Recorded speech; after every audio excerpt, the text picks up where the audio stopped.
It is MacSed. And spawning in the top right-hand corner of 2000 Atmospheres LE, we have the Chinese Protoss player. He is red, representing Team LP. It is Jieshi.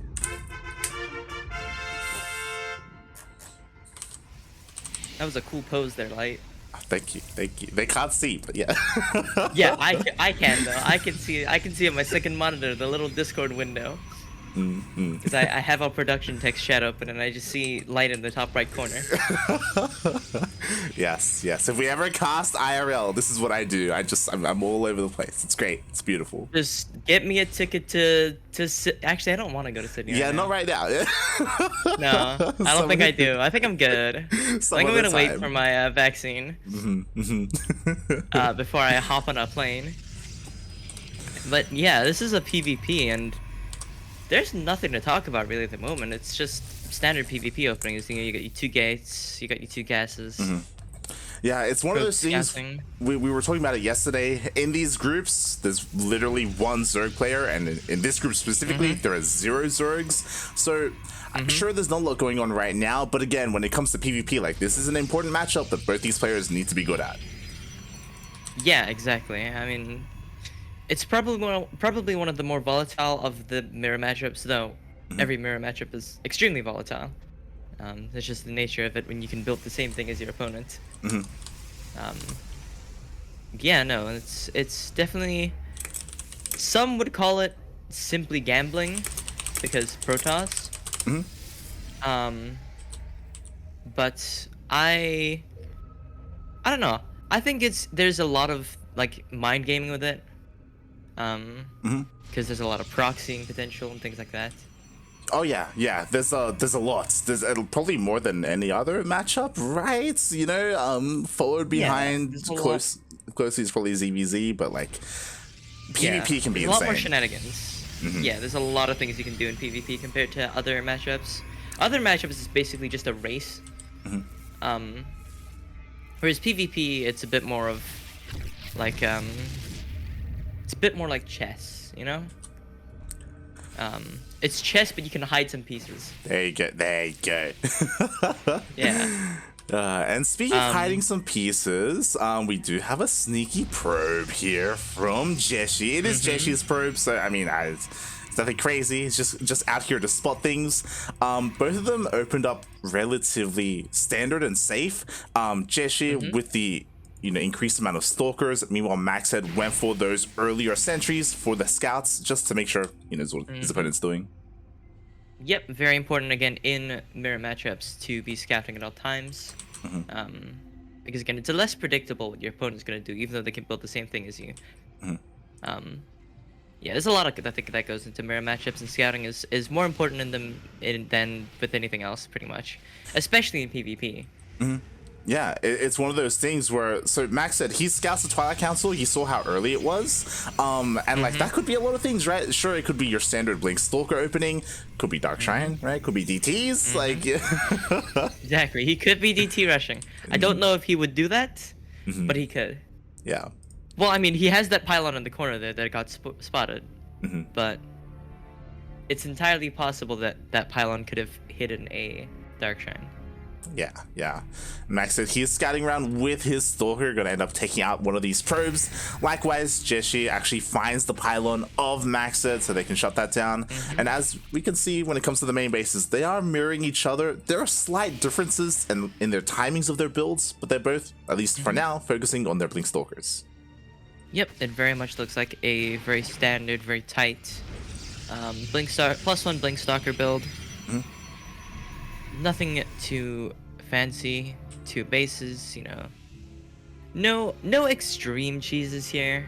We've just got a couple of proxy pylons to open up the possibilities of things. But nothing crazy. Nothing crazy. Exactly. We're waiting to see like any one of these players throw down a massive amount of gateways, or any kind of weird tech, right? Both players are going for their robos, which is normal, you know. They're going to get their observers, they're going to get their warp prisms. Warp prisms. Yeah. Yeah. Get those immortals as well for the backline against the stalkers. very normal Stalker v Stalker stuff. And Even the they'll, third bases are lined up. yeah, exactly. That's what's surprising to me, especially because as when it comes to the Chinese region and the Chinese scene, we're really used to seeing like these aggressive plays from these players. Period. And it's just it's just not what we're seeing here. It's all looking pretty standard. Yeah, no, I mean, China as a region, especially in other esports, is just known for like insane amounts of aggression, going for those coin flip plays, you know. And that's not what we're seeing this game. We're seeing a very passive macro PvP. Stalker Sentry versus Stalker Sentry. They're even letting each other upgrade. Yeah, pretty much. I mean, finally we see the first sign of aggression. MacSed is pushing out, but like, look, man, we got so much here to defend. We have a shield battery. We got overcharged. Like, 3 sentries. yeah. Look at the energy. He's good. He's even got an immortal. Like, he's chilling. This is gonna do nothing but get information. And yep, looks like MacSed has decided, no, I don't think I want to go in there. Yeah, he does back off. Well, probably the biggest difference right now is that you pointed it out. Jieshi started Immortal production. He's going to have 2 in a moment. Whereas MacSed hasn't gone for that whatsoever. Instead, he decided to focus on his upgrades to throw down more gateways, and he's going to go for a more mass gateway composition. Yep, as his third base is coming up, he's slapped down 4 more gateways to help him lose weapons. Just aligning it up there with the third for those extra resources as they start coming in. Yeah, it seems to be very slightly differing priorities, but still very similar. Like, I expect MacSed to start making Immortals at some point. Yeah, I mean, you'd imagine so. And again, like Jieshi, he already has that massive lead, and this is great to go up against like mass blink stalkers, right? That's beautiful. Yeah. But the problem is that MacSed, he's transitioning into Charge Lot Archon. Like the Templar Archives just finished up, so he's gonna be working on that instead. And I kind of favor his composition a little bit, just because like in a moment he should be able to mass them out, like warp in zealots and really like close the distance between him and those immortals. Yeah, I feel like he may have like gotten wind of the Immortal production starting and decided, okay, this is my switch up. Doing a very quick tech switch as his gateway production starts cranking up. A little bit of a poke here with the blink stalkers, but a charge club, warpin, and shield battery should do fine. Never mind, the pylon's dead. Yeah, the pylon gets taken out. MacSed is gonna swallow up this army, so this will be taken out. And we do see a recall, and honestly, I feel like this was pretty good because MacSed was in the middle of moving out across the map, and he was forced to go back, and Jieshi was able to see the composition of the army as well. Yeah, exactly. He knows what's happening with the army, and you can see he's getting up some charge lots as well to help with absorb those Archon hits, to help with, you know, blocking up movement a little bit. Yeah, and really throwing off MacSed's timing here, because he was pushing out. Bringing him back home, messing with his timing a little bit, might throw off some of his rhythm and his tech. Yeah, exactly. Timings. Both the armies are right next to each other. We have to be careful here. There are a lot of zealots for Jieshi, but it only takes a couple of Archon hits to just evaporate them. Yeah, that's a lot. The Archon advantage, though, from MacSed is very heavy. And looks like at least 1 more will be warped in here. And pretty good charge lot count, too. I mean, so just looking at these armies, it is fairly even, but again, like you said, I do favor MacSed a little bit here. Yeah, it will obviously as well come down to the engagements, you know, who gets the better Archon shots off. Like, again, it only takes a couple to really take down all those zealots, so you have to be so careful with, you know, allowing them to charge in or not. And what I love is that MacSed just doesn't stop teching up. Yo, we have disruptors on the way. Yeah, he's attacking extremely aggressively behind this, and he can very easily trade out his supply if he wants to, as he starts taking up, because most of it is charge lots. Ooh, a little bit of an engagement. Nothing should come of this though. Tiny scuffle. Yeah, they just kind of bounce off each other for now. But again, this is a better thing for MacSed because he's the one working on the disruptors, and Jieshi still doesn't have a robotic spade. yeah, like Jieshi's tech is very stagnant at the moment. He's just working on upgrades and expanding his gateways and production. Mm. Um, but not really much else. Ooh, nice hold position here on the top of the ramp. Mm. I don't think Jieshi wants to walk into that. Exactly. But, this is the longer that they delay, the better MacSed. But here, that's a good engage. This is some decent disruptor hits. Another one coming in. 3 immortals in 1. Oh, and this. Yeah, like 3 immortals gone just like that, and now the Archons are pushing him forward. There's nothing left here for Jieshi. Like his army just gets dominated, mate. 9 army supply. It's just evaporated, and GG's called. And yeah, that time that Jieshi was just waiting and waiting instead of playing to his advantage as his heavy Blinkstalker immortal comp. He just let MacSed get up there. Yeah, that was that was a very, I would say, one-sided fight towards the end there. Like oh my god. Those disruptor hits came out. That's one of the weaknesses of the immortal, right? Like, unlike Blinkstalkers, which can avoid and can blink away, immortals, they're slow, they're clunky. Like when disruptor shot goes off, like that's what you want to hit, those immortals. Yeah, no, absolutely. Those are the main targets. They're wide, not the fastest units. And yeah. Exactly. And I like looking at the composition of Jieshi. I feel like he probably wanted to fight earlier. Like going for those immortals that early, like it does really boost your army like pretty hard, like pretty DPS quickly. goes way up. Yeah, exactly. But then it falls off the longer the game goes on, right? Once disruptors come in. So yeah. Yeah, no, for sure. Like the immortals are very good in Blinkstalker because they just like, what do? They 3-tap them? They like 3-tap stalkers or something like that with +1. So having that against like a primarily gateway army is incredible. But as the tech starts going up, that's when things like disruptors come out, like you were saying, and Archons and a lot tankier, and it just gets harder and harder for those immortals to be as effective in in the small numbers that they usually are. Yeah, it's one of those things where both players are relatively passive early on, and that just gave the advantage to MacSed because he was utilizing that time really well. Yeah, yeah, he was taking up real hard.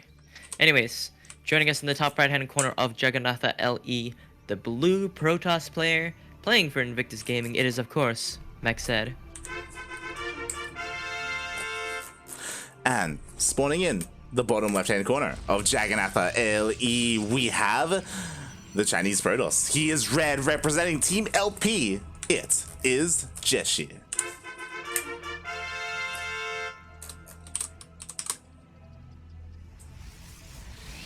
Juggernautha. This has been like one of the longest in the pool, right?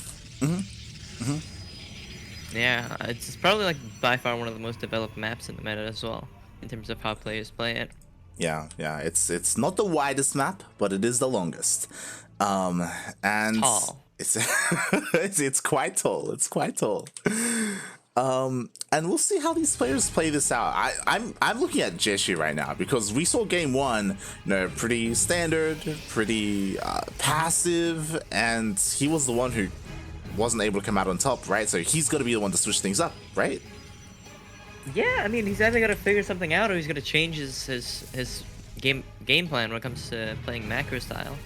I'm looking forward to see what he comes up with. I mean, from what I remember, Jieshi is a bit more aggressive than MacSed. MacSed is more well-rounded as a player. Whereas Jieshi is like the young upstart. He's got a lot of fire. That sort of thing.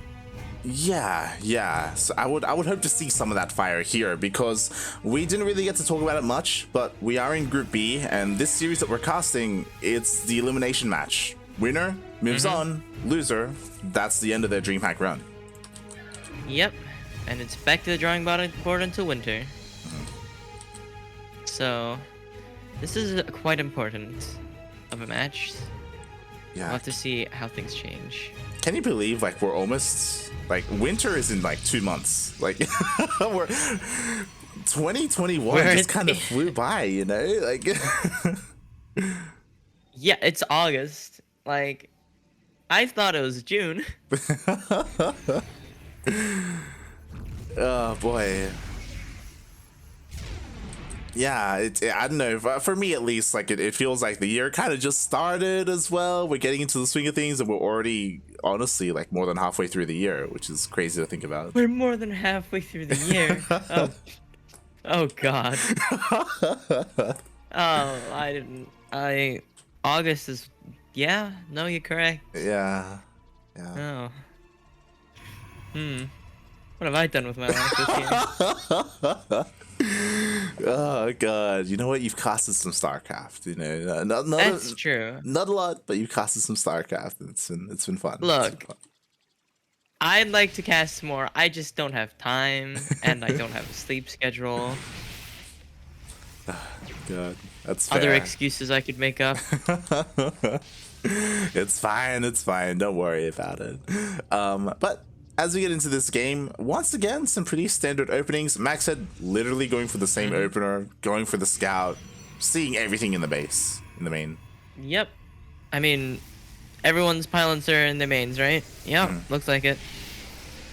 Yep. Yeah, nothing quirky. Just standard 2-gate cyber open, slap down the natural, couple of gases, and proxy and pylons all in the base. Yeah, and both players just confirmed this with each other with their hallucinations. They're both aware of this. Jieshi does have a slightly faster blink. Will that really come into play? Probably not. But I would hope to see him, you know, once he gets that robo, once he gets that war prism, to just like go across the map and try and make something happen, you know? Yeah, for sure. Yeah, we'll have to see. You know, MacSed's tech definitely a lot tighter on the timings. Not sure what Jieshi's plan is, as he hasn't put down a robo yet. But it was later as well last game, so. Yeah, very interesting decision as Jieshi is banking up quite a lot of minerals. It looks like he wants to go for a faster third. No, never mind. There you go. Do you press F1? I don't know what happened there, but you know, he is cutting some corners, as you said, right? Like just not going for the robo at all, or at least delaying it. Yeah, there's entirely a possibility that he slaps down like 8 gateways right now and just like 6 gateways right now and just 8 gate +1 blink timing into the main. I don't think he's doing that, but he could. Yeah. I mean, there we go. Finally, the robo comes out, but that's like, again, we see that it was delayed by quite some time. The robo already completed for MacSed. Meanwhile, he's actually looking for a way to blink into the main base. Oh. It's not quite the 8-gate blink all in, but he does get into the main, hidden for that mineral line. Looking for a little bit of damage here. Yeah, he's going to be able to get one of these pylons. Unfortunately, it's not Naruto's. Oh, never mind. Kind of is. Yeah, no, that was a pretty good one. Delaying that observer, hidden the recall. And gets out with, what was that, 3 out of 6? It's not terrible for delaying, for disabling a Twilight Council in robotics. Yeah, not bad at all. And if it was only like 1 second faster, he would have delayed blink as well, which would have been cool. But yeah, in the end, he did still delay and deal some damage, I guess. You know, some lost mining time. Got that faster third base. Yeah, and that might give him a very slight lead in economy. Nothing major, but looking at the incomes right now, he's definitely pulling ahead a little bit. Oh yeah, definitely. Meanwhile, MacSed, now it's his turn to go across the map. Maybe poke into this base. He does have the Stalker lead here, but we do have the defender's advantage here for Jieshi. But MacSed, he doesn't even care. He's just walking into like 7 shield batteries. Oh god. And at the same time, a couple of adepts actually snuck into the natural base. Yeah, and they actually got the shade into the main, so you should be able to see everything. Oh, nope, it got picked off. The Shade did manage to slip through, though. There was not a probe waiting to block that. Yes, so some nice moves. MacSed distracting the army with his stalkers and slipping in, getting 7 probe kills for only 2 adepts. Like, well worth it. Yeah, no, that's like what, 200 minerals, something like that. I don't remember how much things cost in this game. Oh god, it's fine. It's Adepts fine. are like 150, 50 or something. I just checked. It was 350 minerals. Not bad. Yeah, Yeah. it's not terrible. And Jieshi, interesting response to this, by the way. Like, after sustaining those losses, he goes for a much faster 4th base as well to, I guess, to help catch up in that economy. Yeah. Huh. I think he's just really juicing this economy right now. Like, he's backing up this expansion with a move out here too. Much more taking the initiative much more than he did last game. That he is. Meanwhile, MacSed does scout the army with his observer. He's repositioning, warping in whatever he can. We only have a couple. Okay, we do have 2 Archons here with Jieshi. He does have the pathing. Oh. Okay. Yeah, he backs they're off. He noticed the pathing was a little bit wonky. He's just walking into the natural. And I don't know about this one, mate. So much of his supplies here in the natural. Yeah, the charge lots targeted the mineral line, and we're not able to absorb a lot of these, a lot of the charge lots on the side of MacSed, and I think they are doing a little bit of damage, but nothing too significant as the rest of the army's fighting over here. Yeah, exactly. Yeah, no, those charge lots get cleaned up. It's one of those things where before the fight started, Jieshi actually had the army supply advantage. Like, he had the bigger army, but so much of it just went over to the natural, and we saw like maybe 1 probe died. Yeah, a little bit of an A-click. Not gonna lie, splitting his army but not controlling it, and the engagement again in the middle of the map, and this desperate warpiness, the warp prism gets taken out, and desperate to stay in this game, he recalls what he has left, but it's not looking good. Yeah, that was devastating. He lost that war prism, forced the recall. Now he can't be aggressive across the map because you don't have a war prism, right? Like, what do you can't move your army out. That'd be insane. Maybe he has to. Goes for a bit of a run by, and I mean, he does have the faster 4th base. At least he has that, but he does need a lot of time. Yeah, he definitely needs to recover. Though, he does have that base advantage. His 4th did come up earlier, and he is all probed up over there. So that should help him recover his supply a little bit, as he does have, that slight advantage in income. I say slight, he's 10k, not 10k, 1k up in income. Oh yeah, like, he's all about that money, but not so much about that army. I mean, he has a lot of zealots, right? He's got a lot of minerals. Yeah, he's just got a hell of a lot of minerals and nothing else. He's like mostly charged lots. He has 2 Archons, 3 Archons.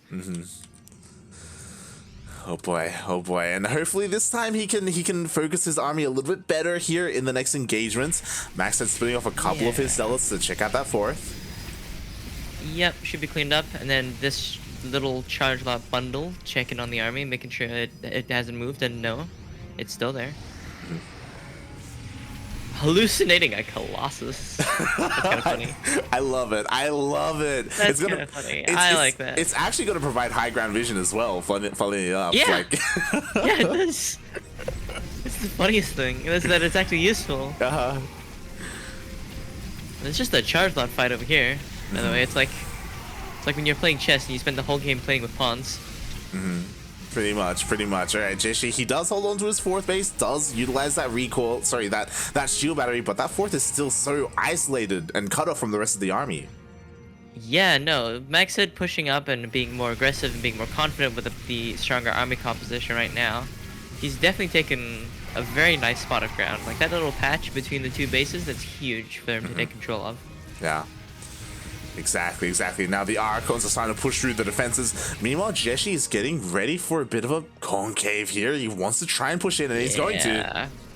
He wants to take back this low ground, and one part of his army is hitting faster than the other, and he missed past the other half of this army, and it's late to the battle. And even though this is a decent, like, a round, it's not going to be nearly enough. Look at the Archon count. Jesus Christ, the Archon stands strong. Everything gets taken out once again for Jieshi. He only has a couple of mortals left, and even then, not for much longer.